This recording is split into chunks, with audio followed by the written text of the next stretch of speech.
الشيطان الرجيم بسم الله الرحمن الرحيم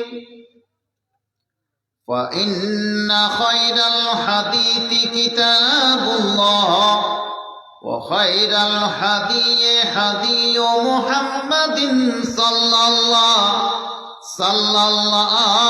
عليه وسلم وشر الأمور محدثاتها وكل محدثة بدعة وكل بدعة ضلالة وكل ضلالة في النار. أعوذ بالله من الشيطان الرجيم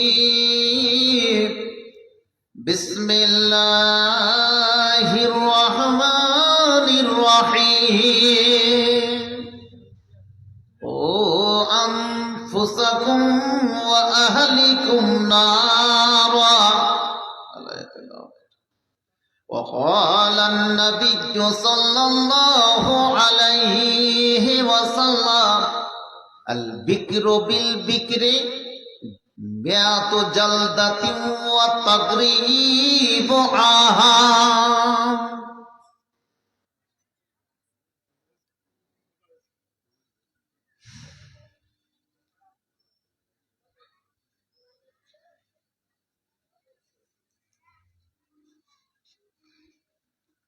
হে মোর জাতিরে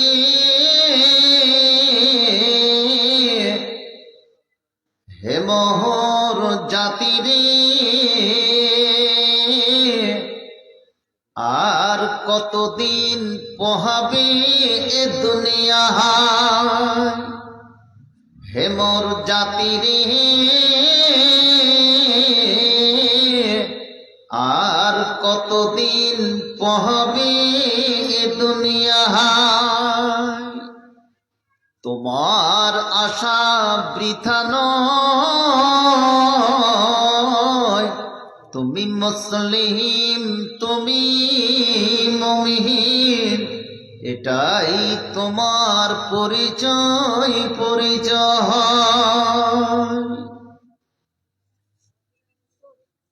হে মোর জাতিরে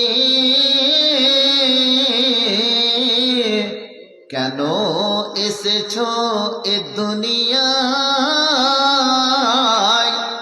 তোমার আশা বৃথা নয়, তুমি মুসলিম তুমি মুমিন, এটাই তোমার পরিচয়। হে মুসলিম এটাই তোমার পরিচয়। আর কতদিন পোহাবে এ দুনিয়ায়? তুমি মুসলিম তুমি মুমিন, এটাই তোমার পরিচয়। বিগত যুগের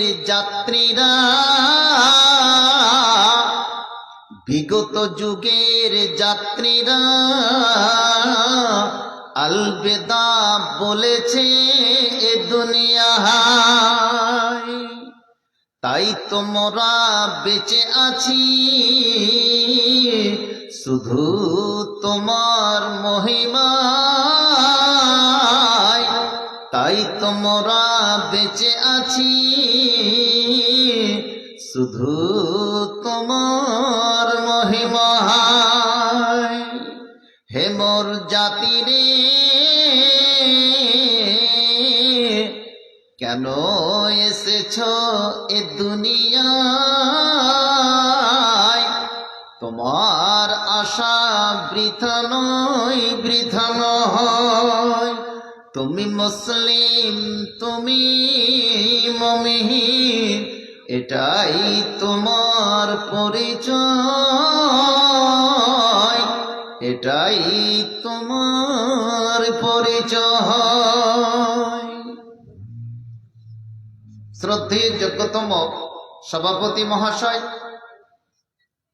অত্র গ্রামের বন্ধুবর ওলামায়ে কেরাম, শিক্ষিত বুদ্ধিজীবী হাজরাত, এলাকার বিভিন্ন গ্রাম থেকে ছুটে আসা এই মালিয়র স্ট্যান্ডকে কেন্দ্র করে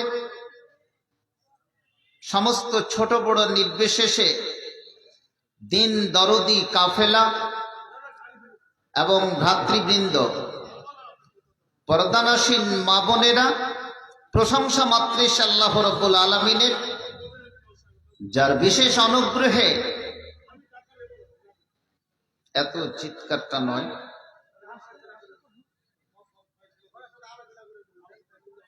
আমার মনে হচ্ছে স্টেজের বাইরে আলোচনা করলে ভালো হয়।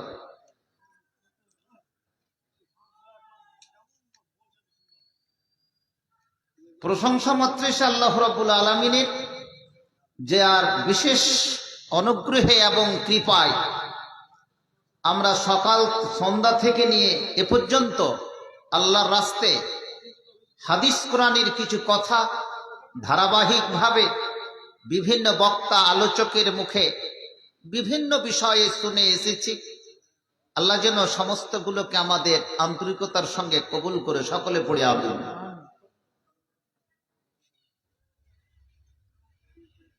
এই কাজগুলো একটু বাইরে করলে হয়। যে সমস্ত যুবক ভাইরা দাঁড়িয়ে আছেন, এই কুয়াশা পড়ছে, ক্ষতি হবে, একটু ভিতরে হয়ে যান, খুব সংক্ষিপ্ত আলোচনা হবে, একটু ভিতরে বসে যান, আপনাদেরই আলোচনা হবে আজকে। তো প্রিয় ভাইরা আমার, আমি আপনাদের দেশেরই ছেলে, হরিশেরই সন্তান। দাওয়াত দিয়েছেন, দাওয়াত সাদরে আমি গ্রহণ করেছি এবং আপনাদের সম্মুখে আল্লাহ তাআলা খুবই অনুগ্রহের সঙ্গে, খুবই নিরাপদের সঙ্গে, আন্তরিকতার সঙ্গে আপনাদের সাথে কি সাক্ষাৎ ঘটিয়েছে, এই বলে আমি আল্লাহর বিশেষভাবে কি কৃতজ্ঞতা প্রকাশ করছি। আলহামদুলিল্লাহ, আপনারা এখনো পর্যন্ত বসে আছেন কিছু চাওয়া পাওয়ার আশায়।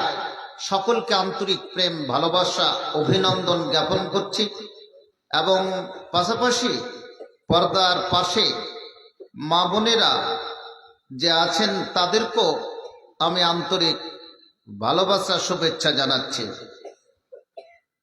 আজকের খুব সংক্ষিপ্ত আলোচনা। এত রাত্রিতে, ঘড়ির কাঁটা প্রায় 11টায়, 9টার পরে আলোচনা মানুষ শুনতেও চায় না, আর শোনার পরে কতগুলো কথা মনেও থাকে না। তবে বেশি ইন্ডালস করলে অসুবিধা আছে। খুব সংক্ষিপ্ত, পারিপার্শ্বিক, টু দি পয়েন্টের উপরে দু চারটি কথা আপনাদের কাছে রাখার চেষ্টা করছি। ওমা তৌফিক ইল্লা বিল্লাহ ওয়া আলাইহি তাওয়াক্কালতু ওয়া ইলাইহি উনীব।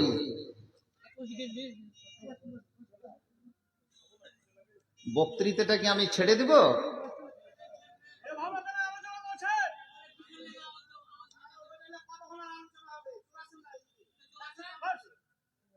না না, আপনারা বসুন, এরকম না, এরকম না। এটা হাদিস কোরআনের কথা আলোচনা করছে, কিছু আদান প্রদান একটু বাইরে গিয়ে করেন না, স্টেজটা ছেড়ে দিয়ে।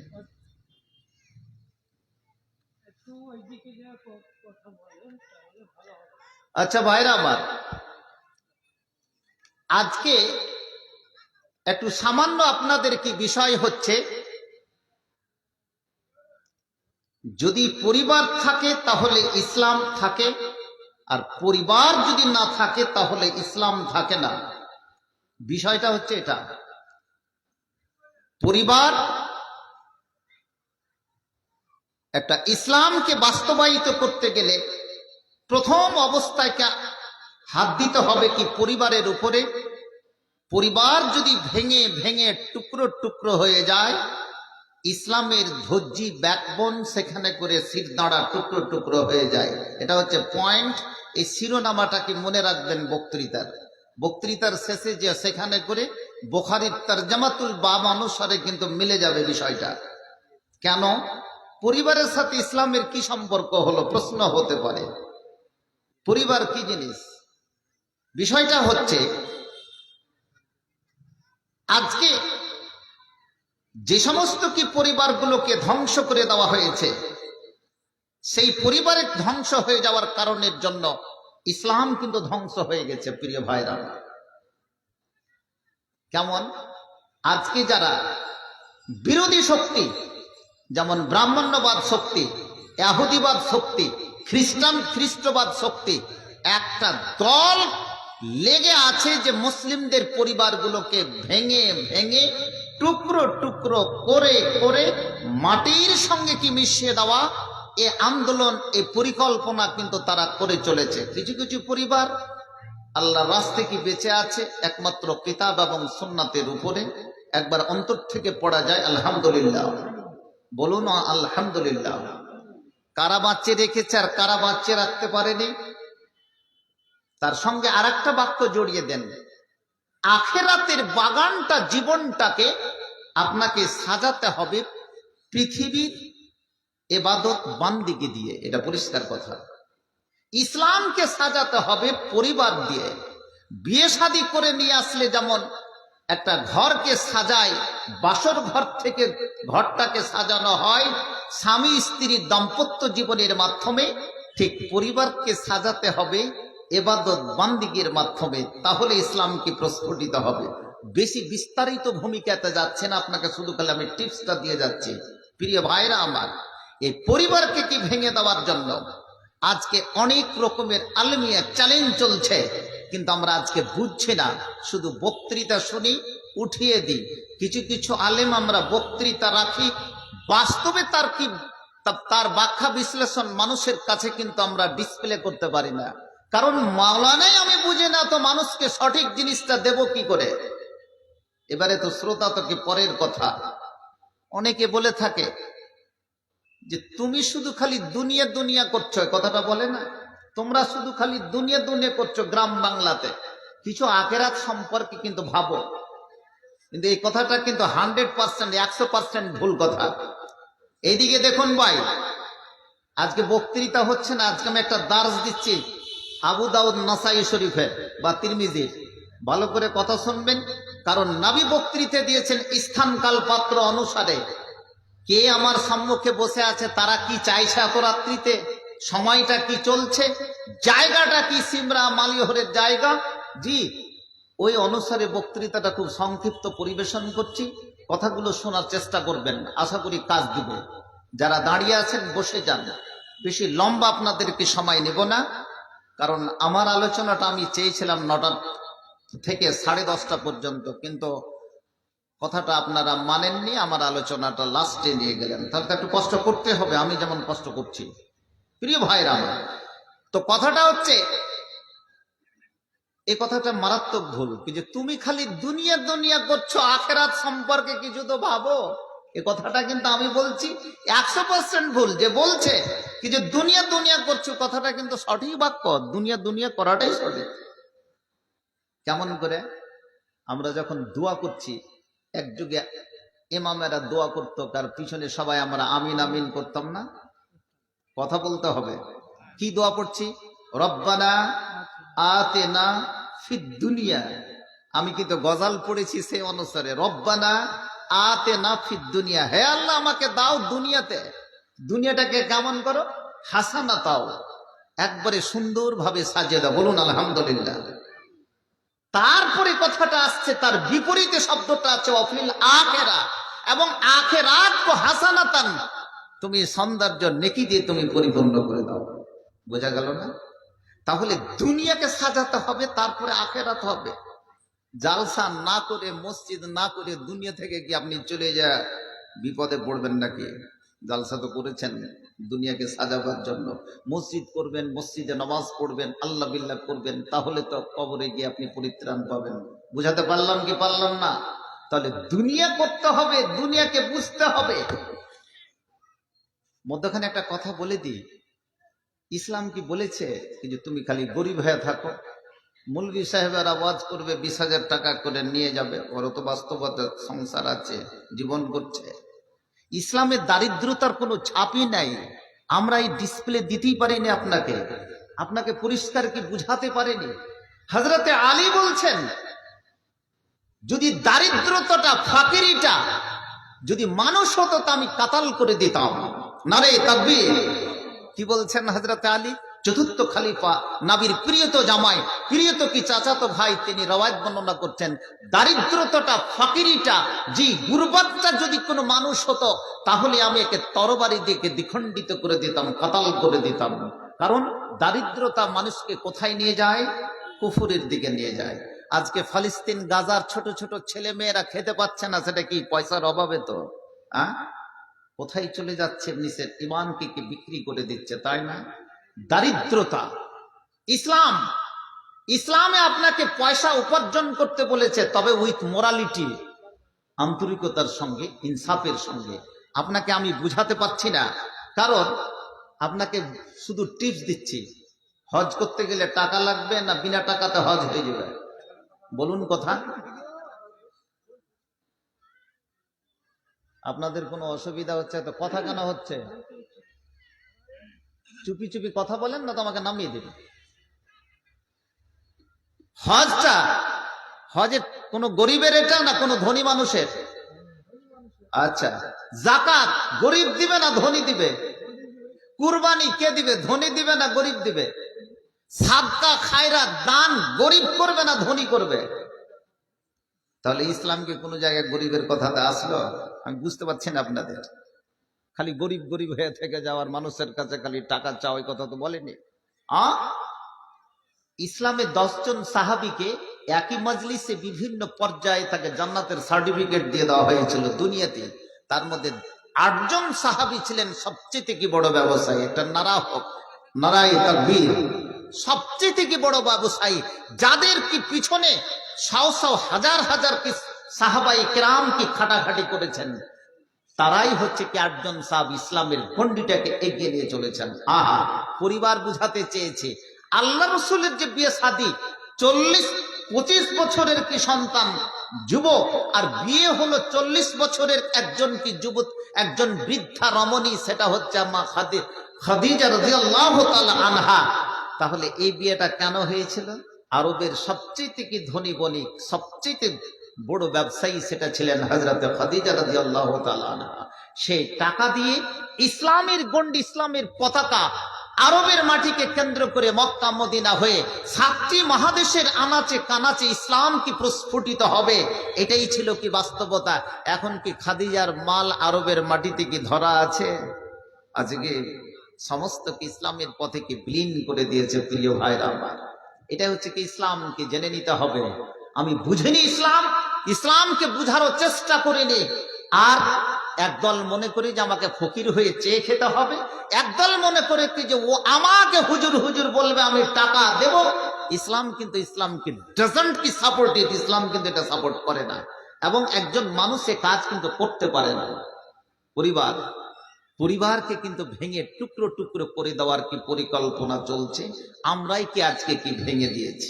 পরিবারের মধ্যে একটা ছোট্ট কি একটা সিম্পল বা উদাহরণ, একটা মেয়ের তালাক হয়েছে, সে মেয়েটা কতদিন বিয়ে করতে পারবে না? কতদিন? 18 বছর। একটা মেয়ে বিয়ে করতে পারবে না 18 বছর, তাহলে ওর তো জীবনই শেষ। এরকম কোন হাদিস আছে কি? যদি স্টেজ থেকে এরকম আওয়াজ আসে তাহলে কি শ্রোতা করবে কি? একটা মেয়ের বিয়ে শাদী হয়েছিল, বিয়ে শাদীর পরে তালাক হয়ে গেছে, কতদিন বিয়ে করতে পারবে না মেয়েটা? পুরুষটা তো তার পরের দিনই সঙ্গে সঙ্গে বিয়ে করতে পারবে, কিন্তু মেয়েটা কতদিন বিয়ে করতে পারবে না? কতদিন? 3 মাস। 3টা চাঁদ বা 3টা একটা ইদ্যত তাকে পালন করতে হবে। মাসে যে পিরিয়ড তার হয় 3 দিন বা 6 দিন বা 7 দিন, এই পিরিয়ডটা 3 মাস তাকে পালন করতে হবে, তারপরে সে বিয়ে করতে পারবে। কেন করতে বললো? কারণ কি, কি উদ্দেশ্য কোনোদিন ভেবে দেখেছি কি? আর সবচেয়ে কতগুলো মাসলা আমাদের কাছে আসে, তালাকের মালিক হচ্ছে কি পুরুষ, তালাকের মালিক কিন্তু স্ত্রী নয়।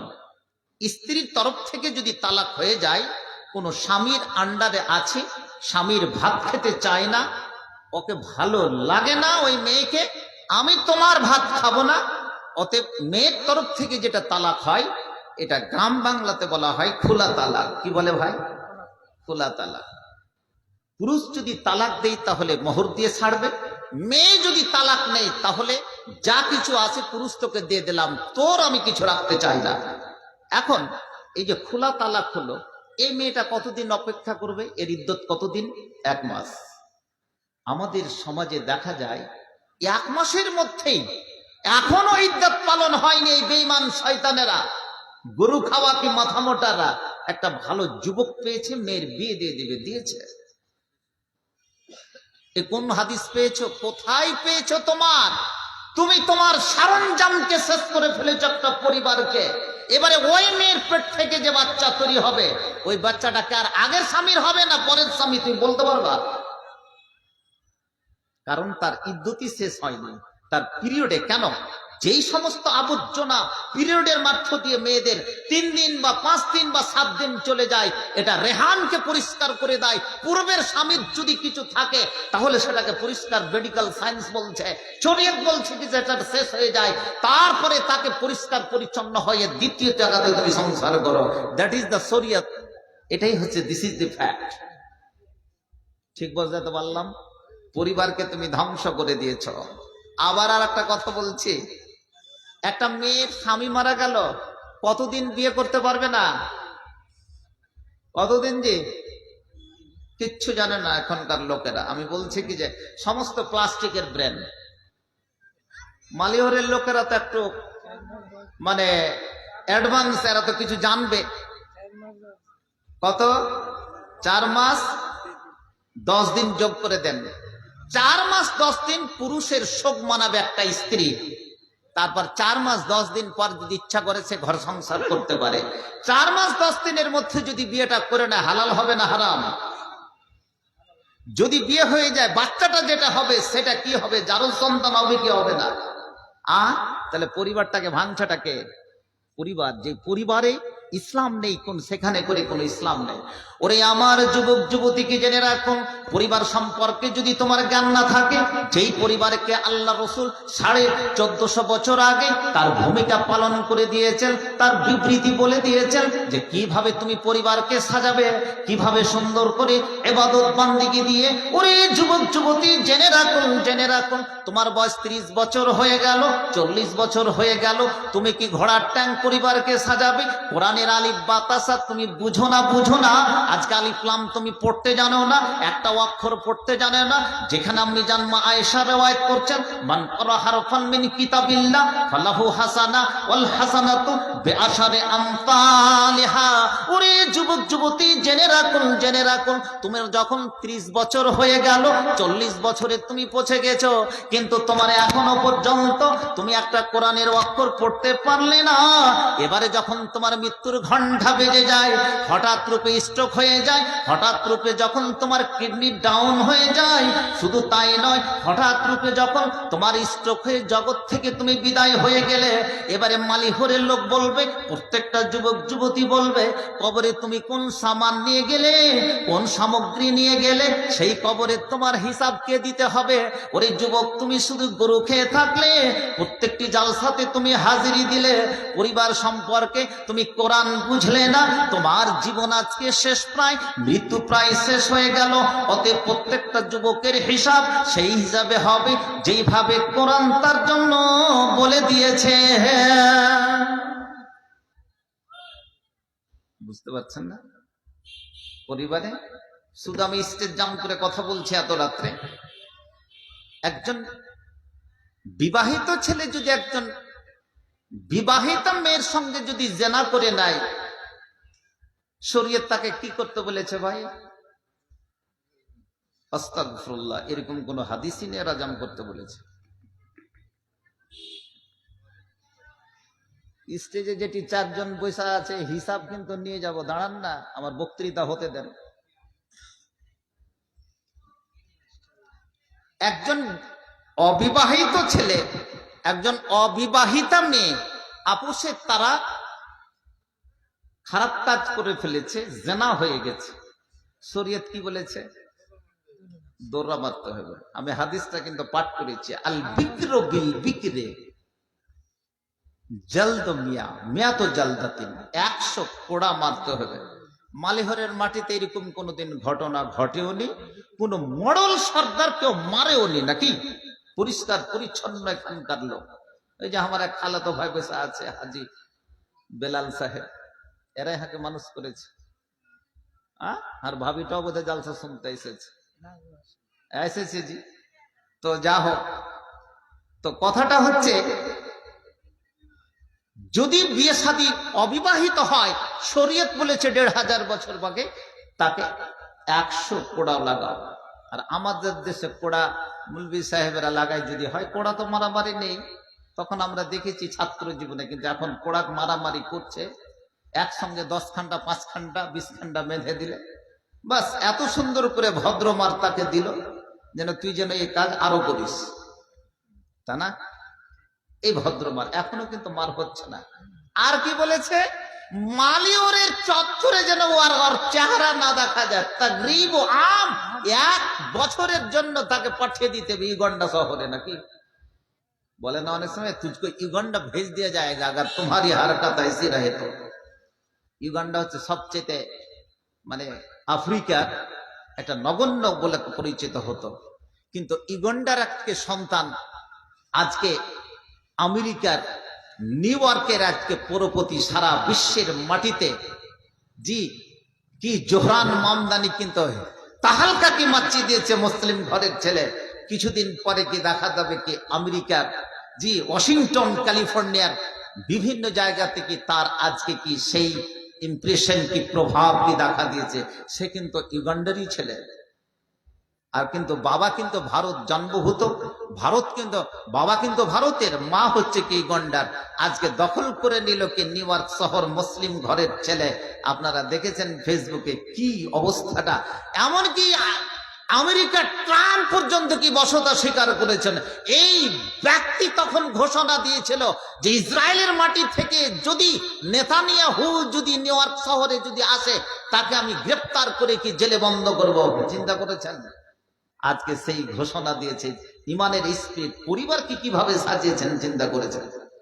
বলতেছিলাম তাকে 100 কোড়া লাগাতে হবে এবং তাকে 1 বছরের জন্য সাহার বাদার করতে হবে, অর্থাৎ মালিওর এরিয়াতে তাকে যেন দেখা না যায়। লজ্জার সরে কোনোটাই করতে পেরেছি কি ভারতের সংবিধান অনুসারে।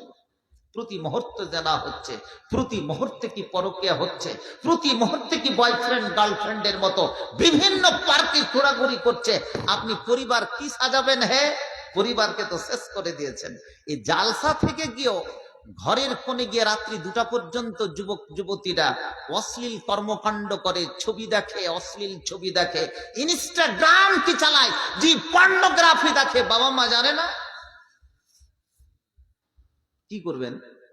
ওই যে বাবারও প্লাস্টিকের ব্রেন, ছেলে পিলেরও কি প্লাস্টিকের ব্রেন। আহা, অনুরূপের একটা হাদিস বলছে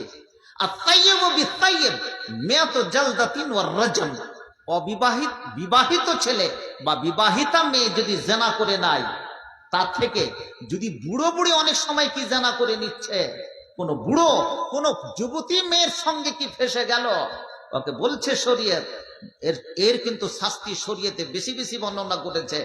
তাকে 100 কোড়া লাগার পরে ওয়ার রাজাম, এখান পর্যন্ত তাকে পুঁতে দাও। আর মালিহরের সমস্ত কি মিটনা এরিয়ার সমস্ত লোকেরা চারিদিক থেকে পাথর ছুঁড়ে ছুঁড়ে তাকে জগৎ থেকে বিদায় করো, তাহলে তার গুনাহ মাফ হবে। নারে তাকবীর। করতে পারেনি। পরিবারের কি ধৈর্য, পরিবারের কি ব্যাকবোন এবং তার শির দাঁড়াকে ভেঙে টুকরো টুকরো করে দিয়েছি। আহা, ওরে আমার যুবক যুবতী জেনে রাখুন, আজকে কলেজের একজন ছাত্রী, কলেজের একজন কি ছাত্র, ভার্সিটির ছাত্র ছাত্রী কোন জায়গায় পৌঁছেছে সেটা তো পরের কথা। আজকে গ্রাম বাংলায় যে সমস্ত জিনিস দেখা গেছে, ওরে আমার আজকে প্রেম ভালোবাসায় সমস্ত জীবনকে বিসর্জন দিয়ে দিয়েছি, সমস্ত জীবনকে পরিবারকে ভেঙে ভেঙে টুকরো টুকরো করে দিয়েছি। আজকে যদি আল্লাহ রসুল 1500 বছর আগে এই শাস্তি যদি আজকে দিয়ে যে থাকবো, মক্কার মাটিতে যদি দিয়ে থাকা, মদিনার মাটিতে যদি দিয়ে দেওয়া হয়, তাহলে আজকে মালিহরের মাটিতে এই শাস্তি কেন প্রয়োগ হবে না? কেন এর উপরে আমরা বিবেক বিবেচনা করব না? ওরে যুবক যুবতী, জেনে রাখুন, জেনে রাখুন, জীবনের সমস্ত জিনিসকে হারিয়ে দিয়েছি। বিবাহিত অবিবাহিত সমস্ত মানুষেরা আজকে কিভাবে আমরা জেনায় লিপ্ত হয়ে গেছি, কিভাবে আজকে ব্যাধিতে লিপ্ত হয়ে গেছি, কিভাবে আজকে অপরাধে লিপ্ত হয়ে গেছি, একবার তুমি আত্মসমীক্ষা করে নাও, করে নাও। আহা, এই সমস্ত জিনিসগুলো আজকে মানুষের জীবন থেকে কোন কোন জায়গা থেকে চলে গেল এবং কোন জায়গা থেকে পৌঁছে দিয়েছি কি প্রত্যেকটা পরিবারের ক্ষেত্রে কিন্তু আজকে এই পরিবর্তনকে ঘটছে। প্রিয় ভাইরা আমার, আমরা যখন ছোট্ট থেকে একটা হাদিস শুনে আসি, মিশকাত বলে একটা হাদিস নিজামে মাদ্রাসা থেকে পড়ানো হয়, বুলুগুল মারামের পরে একটা মোটা হাদিস, বিভিন্ন হাদিসের কি মুস্তাফাদ সেখানে সানাদ থাকে না, বিভিন্ন হাদিসের থেকে হাদিসগুলো নকল করে সেখানে করে কি নকল করা হয়েছে। একটা হাদিস সেখানে করে বর্ণনা করা হয়েছে যে শয়তান ইবলিস মহাসমুদ্রের মাঝে একটা কি ভাব, এটাকে বন্ধ করা, এখানে ও স্থায়ীভাবে বাজছে না।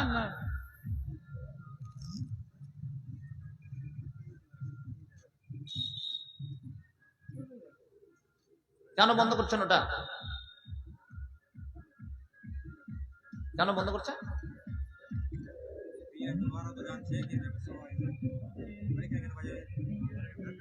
ওরা একটু নিষেধ করো ভাই, এটা স্বভাব হচ্ছে, দূরে যাও।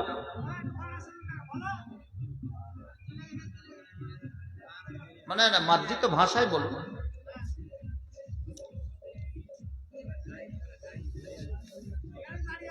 না কিছু বলবে না। আচ্ছা আচ্ছা আচ্ছা, কিছু ছাড়েন ছাড়েন ছাড়েন, আমরা কাজ করি। বক্তৃতাটা আপনারা শুনুন, ওদিকে কনসেন্ট্রেশনটা দিয়েন না, ওদিকে ধ্যানটা দিয়েন না, আপনারা আপনার নিজের ধ্যান দেন। ঠিক ওই হাদিসটাই বলতে গেছি, এদিকে ডিজের আওয়াজ এসেছে, একবারে সম্পর্কের সাথে কি মিলে গেছে। শয়তান ইবলিস যাকে বলা হয়, মহাসমুদ্রের মাঝে একটা বিরাট জাল পেতে দেয়, আসন পেতে দেয়, এবং সমস্ত তার যে ব্যাটালিয়ান আছে সে ব্যাটালিয়ান গুলোকে চারিদিকে পাঠিয়ে দেওয়া হয়, মালিহরের টালবংর আর মিটনার সমস্ত এরিয়াগুলোতে পাঠিয়ে দেওয়া হয় খবর সংগ্রহ করার জন্য, কে কি কাজ করেছে, কোন জায়গাতে কোন কাজকে খারাপ কাজ করেছে, কাকে কতজন কাদেরকে লাগিয়েছে। যে সমস্ত শয়তান কেউ ছেড়ে দেয় ব্যাটালিয়ানকে, কতজনকে হোয়াটসঅ্যাপের খারাপ ছবিতে ব্যস্ত রাখতে পেরেছে, কে ইনস্টাগ্রামে কি ব্যস্ত রাখতে পেরেছে, কে ফেসবুকে ব্যস্ত রাখতে পেরেছে, কে ব্লুটুথে কি ব্যস্ত রাখতে পেরেছে, কোথায় কার সঙ্গে কি ঝগড়া লাগতে পেরেছে, সমস্ত জায়গাগুলো থেকে তারা সেই শয়তানের এজেন্টরা কিন্তু কাজ করে ভাইরা আমার। তার মধ্যে খবর সংগ্রহ করতে করতে এমন একটা শয়তান এসে তাকে বলে, এতগুলো জিনিস বলে কি যে এতগুলো যুবককে আমরা রাত্রি 12টার সময় দেখেছি বয়ফ্রেন্ড আর গার্লফ্রেন্ডকে তাদেরকে একবারে প্রেম ভালোবাসায় জড়িয়ে দিয়েছে, এতজন যুবককে আমরা ফেসবুকে জড়িয়ে দিয়েছি, এতজন যুবক যুবতীকে আমরা ইনস্টাগ্রামে জড়িয়ে দিয়েছি, এতজন মানুষকে আপোষে লড়িয়ে দিয়েছি। ঠিক আছে, ইবলিস বলে ঠিক আছে তোমরা ঠিক করেছ, কিন্তু এমন একটা ইবলিসের বাচ্চা বলে আমি একটা কাজ করেছি হুজুর। কি কাজ করেছ? স্বামী স্ত্রীর মধ্যে রাত্রি 12টার সময় সব মোড়ল সর্দার বসে এমন ভাবে আমি ঘুণ পাকালাম যে তাদের মধ্যে তালাক করিয়ে ছাড়লাম। নাউযুবিল্লাহি মিন যালিক। হাদিসে ইবারত এসেছে মিশকা থেকে, এলতাজিম, তাকে এইভাবে কি জড়িয়ে ধরে কি ইবলিস যে তুমি সবচেয়ে ভালো করেছো। নাম, জি হ্যাঁ আনতা, তোমার কি প্রয়োজন আছে? পরিবারকে ভেঙে দেওয়ার কিভাবে কি পরিকল্পনা চলছে, তুমি সবচাইতে কি ভালো কাজ করেছ? স্বামী স্ত্রীর মধ্যে গন্ডগোল লাগিয়ে তাদের মধ্যে কি তালাক করিয়ে দিয়েছ? তুমি এটা সবচেয়ে কি ভালো কাজ করেছ? তোমার মতো কি এজেন্টের আমার কি প্রয়োজন আছে? এটা হাদিস, এটা পকেটের কথা নয়, এটা পরিষ্কার হাদিস। আমরা ছাত্র জীবনী হাদিসটা জামে সালবে ব্যানার আছে, আমার ওস্তাদে মুকাররম এখনো বেঁচে আছেন শাইখুল হাদিস জি কি বলছে কি যে মুস্তাকিম আস-সালাফি হাফিজাহুল্লাহ, বুড়িয়ে গেছে মানুষ, আমরাই তো কি বুড়িয়ে গেলাম।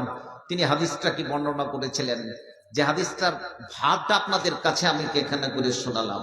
এই মহাসমুদ্রে জাল পেতে প্রত্যেক দিন সকাল সন্ধ্যার সময় তার প্রত্যেকের হিসাব কিতাবকে নিয়ে থাকেন। আপনারা এখানে জালসা শুনতে এসেছেন, কে কোন নিয়তে এসেছেন আমি বলতে পারছি না। নিয়তের মালিক ওই বান্দা এবং তার আল্লাহ। প্রত্যেকটা যুবক যুবতীর তার হিসাব তাকে কিন্তু কষে দিতে হবে, দিতে হবে। প্রিয় ভাইরা আমার, আজকে বুঝছি না যে আমাকে আপনাকে কিভাবে কি আজকে গ্রাস করে চলেছে প্রত্যেকটি কি জায়গাতে, কিন্তু এই গ্রাস এতটুকু আমরা ধরতে পারি না। নামাজই তো পড়ি না, রোজাই তো করি না, জি যাকাতও তো দিই না, সঠিকভাবে ওসরই তো বের করি না, সঠিকভাবে কি মানুষের সাথে গাদ্দারি কি মুনাফিকি করি, তাহলে আমার দ্বারা কি সংসারে কোন কাজটা কি হতে পারে? প্রিয় ভাইরা আমার, আপনি সবসময় পরিবারে থাকবেন, পরিবারকে বাঁচিয়ে রাখার আপনি চেষ্টা করেন, এটা আপনার কি দায়িত্ব। পরিবারে দেখা গেল পরিবারের কি পুরুষ তার নিজস্ব স্ত্রী থাকা সত্ত্বেও আরো দুটা গ্রামের কি মেয়ের সাথে কি পরকীয়া প্রেমে লিপ্ত আছে, তুমি কেমন পুরুষ? আবার তো পুরুষ তো থাকলো, হতে পারে কোনো পরিবারের পুরুষ ভালো আছে, আবার তার স্ত্রী দেখা গেল দুটা কোনো যুবকের সঙ্গে তার নিজের ইজ্জত কি বহন বিক্রি করে চলেছে, পরিবারকে এগুলোকে ভেঙে ভেঙে টুকরো টুকরো হয়ে গেছে। এই পরিবারগুলোকে নষ্ট কে করবে? কোনো আলেমের, কোনো বক্তার আওয়াজে কি এটাকে ঠিক হতে পারে? এর জন্য কি দায়ী কিন্তু আপনি, আপনাকেই ঠিক করতে হবে। আল্লাহ রসুল যেভাবে ঠিক করেছিলেন, হযরতে আলী যেভাবে ঠিক করেছিলেন, আমাকে আপনাকে কিন্তু এটাকে ঠিক করার দায়িত্ব আমাদের। প্রিয় ভাইরা আমার, কোন বিষয়কে আপনাকে বক্তৃতাকে শোনাবো? বক্তৃতা কিন্তু শোনার মতো নয়, এখন আমল করার সময় এসেছে। এই বক্তৃতা, প্রচুর বক্তৃতা শুনছেন আজকে, এই সমস্ত বক্তৃতার মাহফিলগুলো আর কিছুদিনের মধ্যে আর হবে না। কিছুদিনের মধ্যে এরকম এখন বক্তৃতা কোনো লোকজন পাওয়া যায় না। জি, রদ দেখা কলা বেচার মতো মানুষ আসে যায়। যেমন আমার নন মুসলিম ভাইয়েরা যখন কালী পূজা, দুর্গা পূজা, সরস্বতী বন্দনা হয়, তখন সেখানে করে গিয়ে একটু দেখে নিল, জি, আর জিলেবি ফুচকার দোকানে কিছু খেয়ে নিল, ঠাকুরকে দেখে নিল। ব্যাপারটা আমাদের তাই। কোন বক্তাটা কি বলল, জি একটু 2-4-10 মিনিট দেখে নিল, ডেলিগেট খেয়ে নিল। এই করে করে প্রতি বছর আজকে কি পালন করছে। দুনিয়াটা এত বড় কি ডিজিটাল হবে, মানুষকে আর সামনে কি পাওয়া যাবে না, মানুষ সমস্ত কি ডিজিটালের সাথে সম্পর্কিত হয়ে যাবে। আর যখন কি সম্পর্কিত হয়ে যাবে, তখন মানুষ, আমি বলছি এখনকার সমস্ত আমরা মানুষ সব প্লাস্টিকের ব্রেন। না বক্তা নিজে বুঝছে তার কথা, না বক্তার কথা কোন শ্রোতা বুঝছে। আপনাদেরকে যদি এখন প্রশ্ন করি, জিজ্ঞেস করি যে কতজন নামাজ পড়ছেন, হাত উঠান তো দেখি। নামাজ পড়ছেন কতজন? হাত উঠান, ইনসাফের সঙ্গে উঠান। কতজন নামাজ পড়ছেন? দুটো লোক হাত উঠিয়েছে, জি আলহামদুলিল্লাহ, অনেকে উঠেছেন। নামান। এবারে আর একটা প্রশ্ন করি, কতজন কোরআন মাজিদ পড়তে জানেন? ওর হাত উঠান তো দেখি। বাংলা কোরআন থেকে নয়, যারা আরবি কোরআন থেকে কোনো পার্সেন্টেজ আছে? এই যুবক ভাই এখান থেকে কিছু উঠিয়েছে। আমার কথাটা হচ্ছে যে কোরআনে যদি পড়তে না জানি, 40 বছর হয়ে গেল, 50 বছর, 60-65 এর উপরে নয়, তারপরে পটল তুলতেই হবে। কোরআনটা পড়তেই পারলাম না, এটা কাকে আপনি জবাব দিবেন? বিনা কোরআন পড়াতে আপনি মসজিদে কি করে নামাজ পড়তে পারেন? হ্যাঁ, আমি এটা তো বিশ্বাস করি না। নামাজের মৌলিক দিকটাকে আপনাকে ভাবতে হবে। আপনি নামাজও পড়ছেন, একটা লোক বেশ হজও করেছে, জাকাতও দিচ্ছে, দান খায়রাতও করছে, নামাজও পড়ছে। নামাজ পড়ে কি করে ঘুষ খেতে পারে? নামাজ পড়ে কি করে বিড়ি সিগারেট খেতে পারে? নামাজ পড়ে কি করে মানুষকে ধোঁকা দিতে পারে? নামাজ পড়ে কি করে মানুষের সাথে বেঈমানি করতে পারে? নামাজ পড়ে আবার পরকীয়া প্রেমে লিপ্ত হতে পারে? নামাজ পড়ে আবার সবচেয়ে আলকাটার উস্তাদ কিন্তু সেই ব্যক্তি থাকে, তাহলেও কি নামাজ পড়ে, নামাজ কবুল হচ্ছে না সেদিকে যাচ্ছে। বোঝাতে পারলাম না আপনাকে হাজি ভাই? নামাজ পড়লে তো এটাই, আমরা তো আয়াত পড়েছি ইন্না সালাতা তানহা আনিল ফাহশাই ওয়াল মুনকার। তাহলে নামাজ পড়ে তো কোনো উপকার হচ্ছে না। আমি নামাজও পড়তে আছি, দিকে চুরিও করতে আছি, ঘুষও খেতে আছি, সুদ খেতে আছি, সমস্ত অন্যায় কাজগুলো করছি, তাহলে তোমার নামাজি হওয়ার সাথে এর কি সম্পর্ক থাকলো? একবারে দুটো প্যারালাল, একেবারে বিপরীতমুখী কন্ট্রাডিকশন কি ভূমিকা কিন্তু চলে আসছে। এই ক্ষেত্রে আমি আপনাকে কি করে বলবো, আপনি নিজে বুঝুন। আমি নামাজ পড়লে আমার হৃদয় বলবে কি সঠিক আমার নামাজটা কবুল হয়েছে কি হয়নি। এই হাদিসের সারাংশ একটা কথা ভালো করে মনে রাখুন। এখানে যে কজন আছেন ভালো করে মনে রাখুন, আপনার কাজ দিবে। মান কুবেলা মিনহ, হাদিসের ইবারত মান কুবেলা মিনহ, যার নামাজ কবুল হয়ে যায়, কুবেলা সাইরু আমালিহি, যার নামাজ কবুল হয়ে যায় তার সমস্ত আমাল কিন্তু কবুল হয়ে যায়। বলুন আলহামদুলিল্লাহ। কি করে?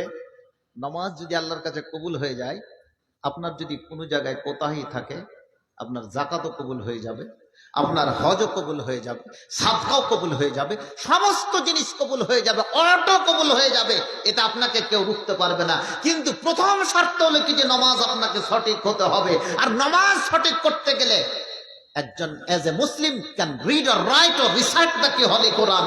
কোরআনটাকে আপনাকে পড়তে হবে, শিখতে হবে। আপনাকে হাফেজ হতে বলছে না, আলেম হতে বলছে না, সাইকুল হাদিস হতে বলছে।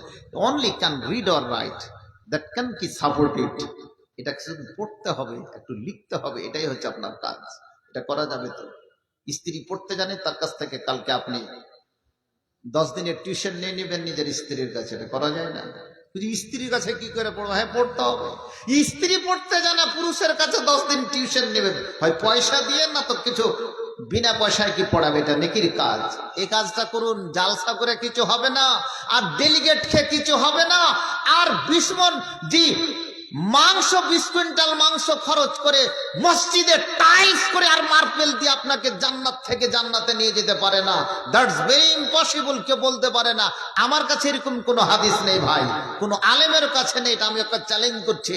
মসজিদ করে কেউ যদি বলে আমি জান্নাত পাবো, মসজিদে হাজিরি দিয়ে আপনাকে জান্নাতে পেতে হবে, এটাই হচ্ছে আসল শরিয়ত। কে বলেছে যে মসজিদে টাইলস বসাতে হবে? কে বলেছে মসজিদে মার্বেল পোতাতে হবে? কে বলেছে মসজিদে আপনাকে দোতলা করতে হবে? কে বলেছে কি যে মসজিদ কিভাবে সুন্দর করে তৈরি করে নামাজ পড়তে হবে? নামাজ যে কোনো জায়গাতে যায়, ঠিক বলছে কিনা? কিন্তু নামাজ তো পড়ছি না, নামাজ উঠে গেল গ্রাম বাংলা থেকে। এটা যেটা বুনিয়াদি বেসিক্যালি যেটা কি আমাদের সবশেষ।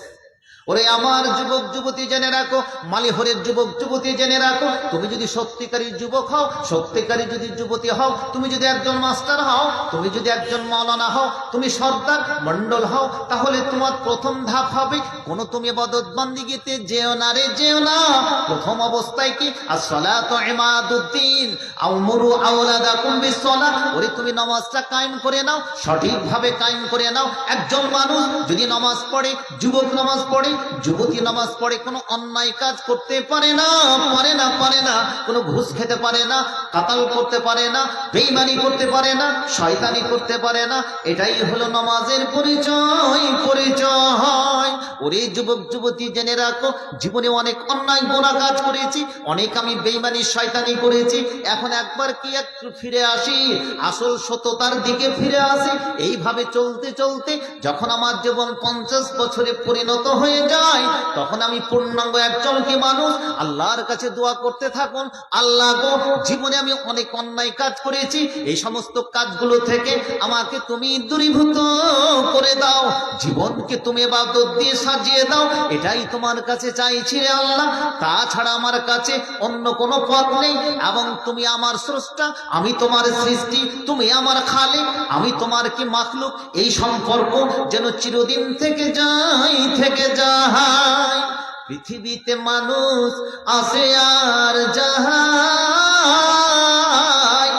পৃথিবীতে মানুষ আসে আর যায়, মরণের পরে তাদের চিহ্ন খুঁজে নাহি পাওয়া যায়।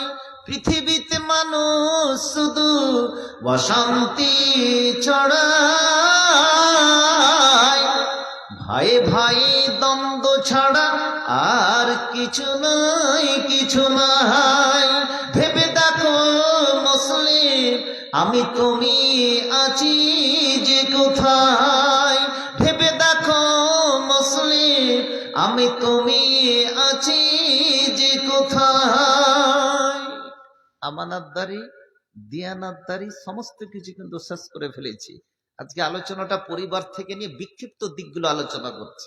আমানতদারি তো কিচ্ছু নেই, সততা কিচ্ছু নেই, সমস্ত কিছু হারিয়ে ফেলেছি, কিচ্ছু নাই, সব শেষ।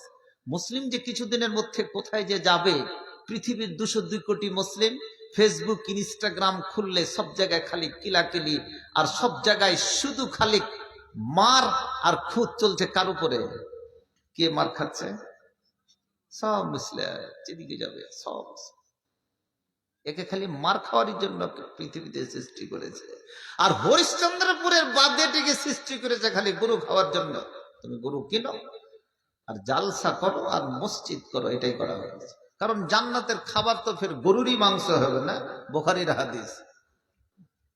জান্নাতের খাবার কি হবে? তরকারি কি হবে? আলি দাম কি হবে জি?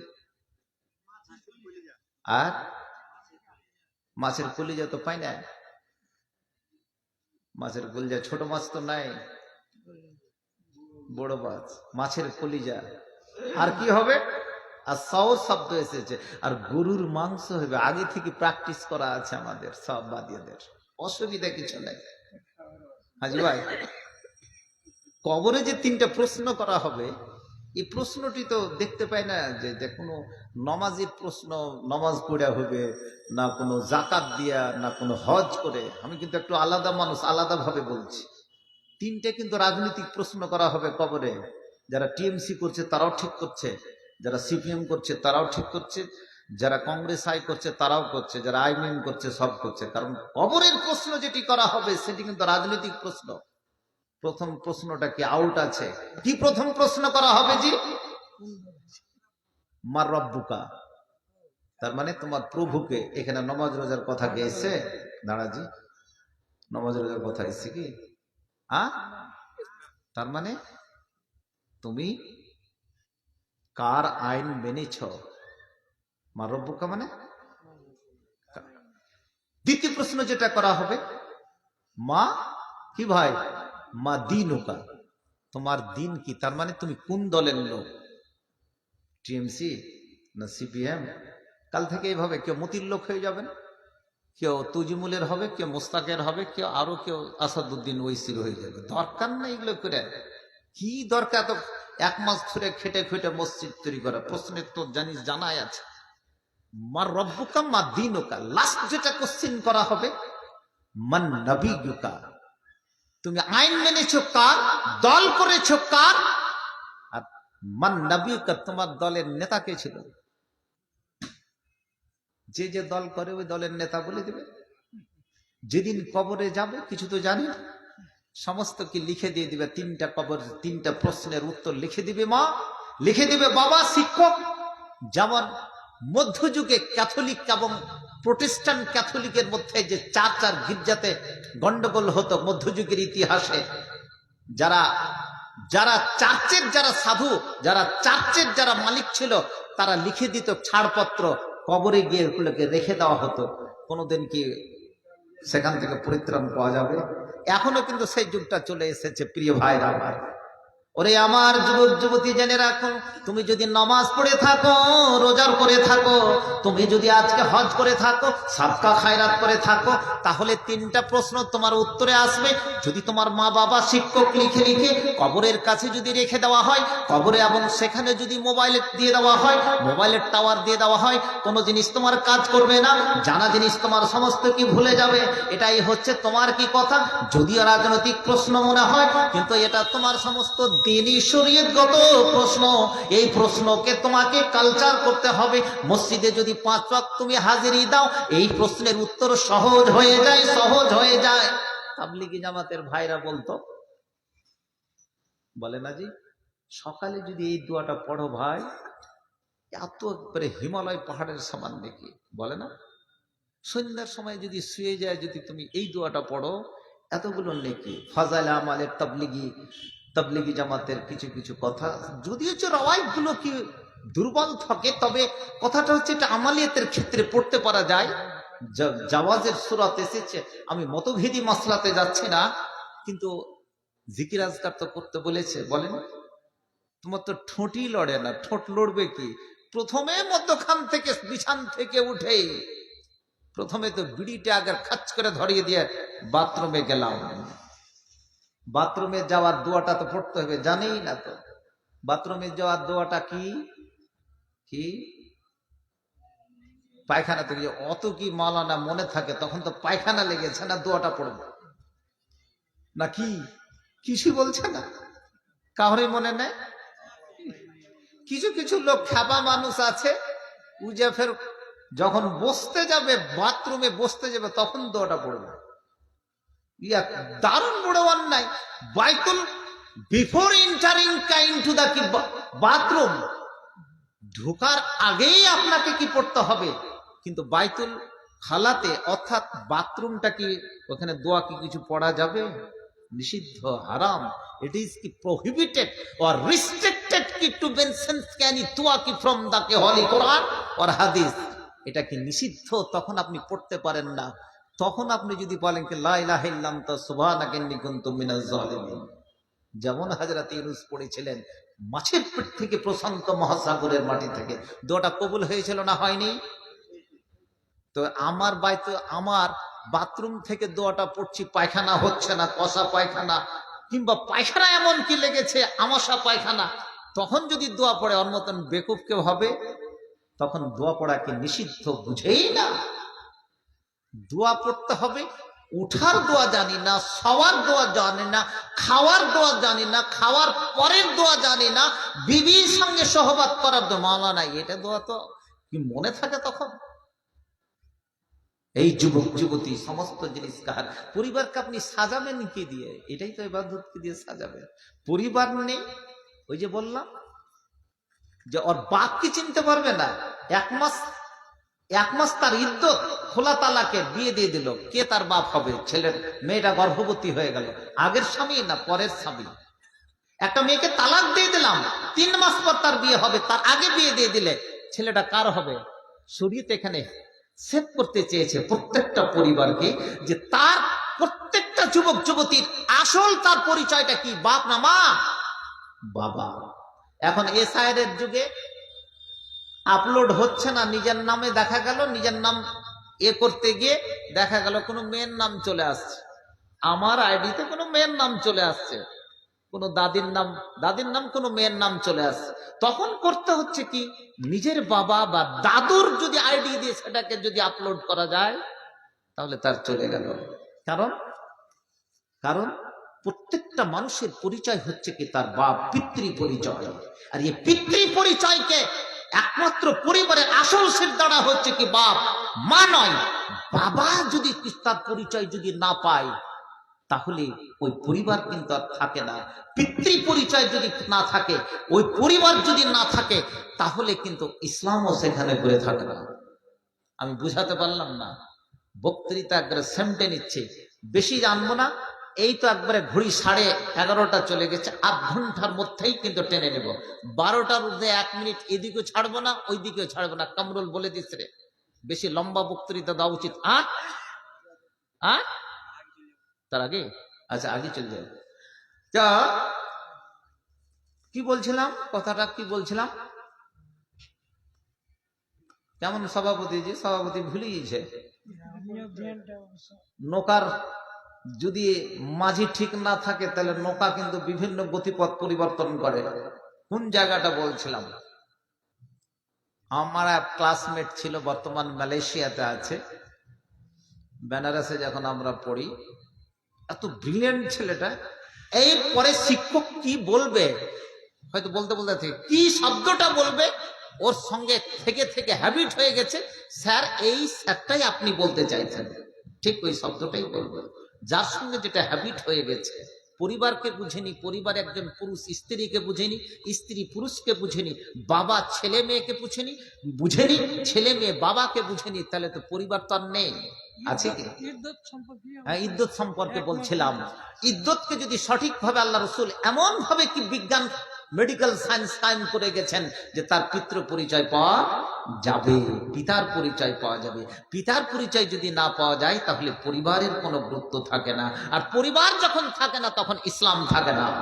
আমার বিষয়টা হচ্ছে এটাই আপনাকে দেখাতে চেয়েছি প্রিয় ভাইরা আমার। তো আজকে আমাদের আমানতদারি দেয়ানাতদারি সমস্ত কিন্তু শেষ হয়ে গেছে। বুখারীর একটা রওয়ায়াত বলে আমি আর বক্তৃতা শেষ করব, যাবেন না, মাজলিসের শেষ দোয়াটা পড়ে যাবেন। কি এক ব্যক্তি, একটা মানুষ এক ব্যক্তিকে কিছু টাকা ধার দিয়েছিল। মনে করুন মালিহরের লোকটা ধার দিয়েছিল ওখানে করে এই ফুলুর নদীর ওপারে একজন তার বন্ধুকে কিছু টাকা ধার দিয়েছিল, এবং সেটা লেখাপড়া ছিল এতদিনের মধ্যে টাকাটা তোমাকে ফিরিয়ে দিব বা দিয়ে দিব। প্রিয় ভাইরা, কিন্তু কোনো যোগাযোগ নেই, সময় হয়ে গেছে। যে টাকা ধার করেছে আর যে টাকা ধার নিয়েছে সবাই জানে যে এই টাকার টাইম হয়ে গেছে, টাকাটাকে ফিরিয়ে দিতে হবে। ভালো করে শুনুন হাদিসটা, আমি এবারত নকল করছি না, ভাবটা নকল করছি। বুখারীতে ঘটনাটিকে বর্ণনা করা হয়েছে। আসাফুল কিতাব বাদা কিতাবিল্লাহ as-সহিহ আল-বুখারী। সময় হয়ে গেছে, এবারে নদীর কিনারাতে চলে গেল। যেই ব্যক্তি টাকা ধার করেছে, সময় তো হয়ে গেছে, সততাটা দেখুন, আত্মবিশ্বাস দেখুন, তাকে তার আমানত ফিরিয়ে দিতে হবে। এবারে নদীতে যে সময় তার টাকা দিতে হবে সেই সময় দেখছে যে নদীতে প্রচুর স্রোত। বন্ধুর বাড়ি কি নদীর ওই পারে কোথাও আছে, কিন্তু টাকা পৌঁছাতে হবে, কি করে পৌঁছাতে তো পারছি না। প্রিয় ভাইরা আমার, এরই মধ্যে চিন্তা ভাবনা করতে করতে আল্লাহর কি মহিমা, আল্লাহর কি দান রহমত, হঠাৎ রূপে দেখতে পাচ্ছে একটা কাঠের গুড়ি কিন্তু চলে আসছে, খণ্ড। সে কাঠের খণ্ডটাকে তিনি ধরলেন, ধরার পরে সেটাকে একটা যন্ত্র দিয়ে খোদাই করলেন, অস্ত্র দিয়ে খোদাই করার পরে যেই টাকাটাকে ধার করেছে ওই ধারের টাকাটা ওর ভিতরে কিন্তু ঢুকিয়ে দিয়ে বন্ধ করে দেওয়া হয়, দিয়ে সেই খণ্ডটা আবার কি পানিতে ছেড়ে দেয়। লেখলো কি, প্রিয় বন্ধু, তোমার কাছ থেকে এত, আসসালামু আলাইকুম, এত টাকা তোমার কাছ থেকে আমি নিয়েছিলাম, সময় হয়ে গেছে, একেবারে শেষ হয়ে গেছে। সময়ের মধ্যে আমি কিন্তু এই ওয়াদা রক্ষা করতে পারিনি, যেহেতু যোগাযোগ বিচ্ছিন্ন। এই একটা কাঠের টুকরোর ভিতরে টাকাটা আমি কি রেখে দিলাম, যদি তোমার ভাগ্যে যদি থাকে তাহলে এই টাকাটা তুমি এখান থেকে নিয়ে নিও। ইতি নিবেদন ইতি অমুক ফোলা ইবনে ফোলা। এবারে দেখুন ওই পানির স্রোতে ছেড়ে দিল। এটা কি সম্ভবপর যে ওই বন্ধু ওই কাঠটা পাবে আর উঠিয়ে সেখান থেকে সে টাকা পাবে? বিশ্বাস, এমন লেভেলের কি বিশ্বাস, চিন্তা করেছেন? যেই বিশ্বাস আজকে কি মানুষের মধ্যে কি নেই? ঠিক কি হলো আল্লাহর কাম, তার ওই বন্ধু তার অপেক্ষায় বসে আছে। হতে পারে আমার বন্ধুটা টাকা দেওয়ার কথা ছিল এই তারিখে, ও ঠিক সে নদীর কিনারাতে সেও দাঁড়িয়ে আছে, আর ওই খণ্ডটা ভেসে চলেছে। ইমাম বুখারী এমন ভাবে ঘটনাটিকে বর্ণনা করেছেন, মনে হচ্ছে এখনই বর্ণনা করছেন আফগানিস্তানের বাড়ি থেকে।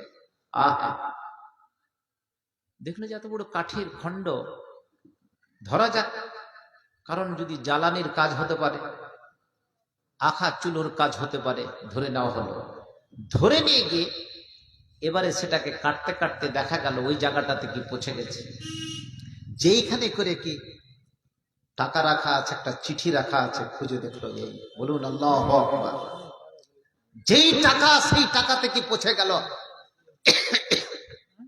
ওরে আমার প্রিয় যুবক যুবতী, কি জেনে রাখুন, মানুষ যদি পরিবার গঠন করতে যায়, যদি সততা না থাকে, সততার সঙ্গে যদি তোমার সহজতা না থাকে, তোমার আমানতদারি যদি না থাকে, ইন্নাল্লাহা ইয়া'মুরুকুম আন তাউদ্দুল আমানাতি ইলা আহলিহা, ওরে যুবক যুবতী কি জেনে রাখো, কোন সাদিকাল, তোমাকে সত্যবাদী হতে হবে, তোমাকে সততা দেখা দিতে হবে। শুধু তাই নয়, এর সঙ্গে সঙ্গে আমানতদারিতা দেখাতে হবে। যার যেটা আমানত তার কাছে তুমি পৌঁছে দাও, এটাই হবে তোমার কি পরিচয়।